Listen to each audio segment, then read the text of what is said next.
It's so great to see how much good work is being done in our community. Speaking of community involvement, our next segment is Spirit of Innovation's Arts Across America First Community Roundtable. This is where we invite guests to sit down with us and discuss meaningful topics that affect us all.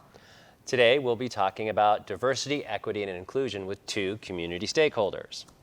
Julie Ngo is a seasoned State Farm agent, and Nicole Albrecht is the founder of Elite Tax Partners.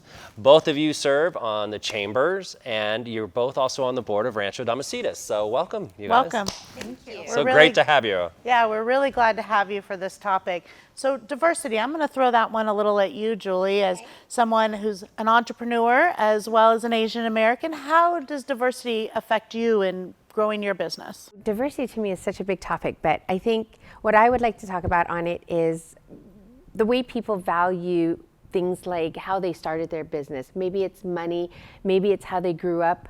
I didn't grow up with very much money, so the way I look at it and the way I value it and how I used it to start my business could be really different than the next person. So for me, diversity comes with understanding that if you value money in a certain way, for example, I'll use debt. Right?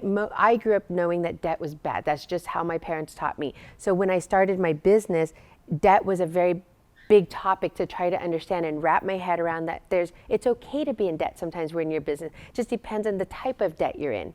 That goes a lot, I think, with my clients. I consistently have conversations with them about how they have to talk to their banker, their CPA, and understanding how to run their business with money and using debt in a very good and creative way. But that, I believe, really comes with the diverse background that we all bring to the table as entrepreneurs and business owners. I love that, how you provide education to further entrepreneurship and do that.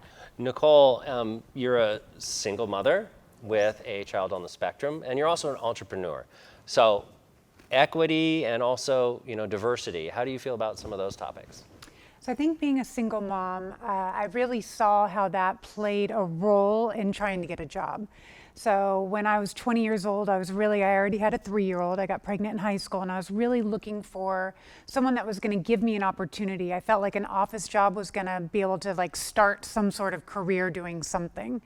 And I was really fortunate to find a gentleman that not only provided me a job and education, but was able to be flexible because my son had such behavior issues and was on the spectrum. I got called out a lot. I had to pick him up. He was constantly getting kicked out of programs and stuff like that. And so just allowing that flexibility and looking beyond your single mom. But I think single moms have grit and determination. We're good at time management. So there's a lot of skills we can bring to the table if someone's a little bit more flexible. Well, that's great. I love it as we're talking about breaking barriers, and both of you have done that. You broke your stereotypical barrier as well as being women and entrepreneurs, close to my heart. And that's what we do here is we break down barriers. We work with a population that we try and train them so they can have a future and careers, and that brings in the inclusion. So tell me a little bit about how you include people.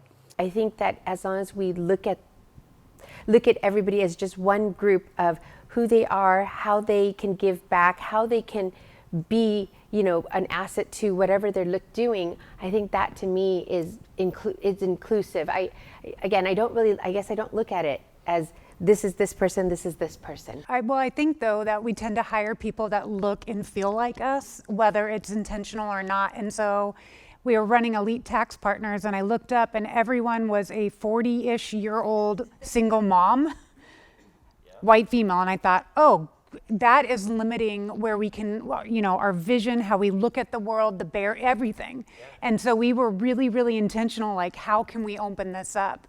So since then we have. And so we were really intentional about that. I love it. And it all starts with conversations like this. And, as we're all members of the chamber, they have a good DEI committee and things that are going on. So we really want to thank you for being here and being part of this conversation. In our next segment, we have SOI team member Aaron Porras.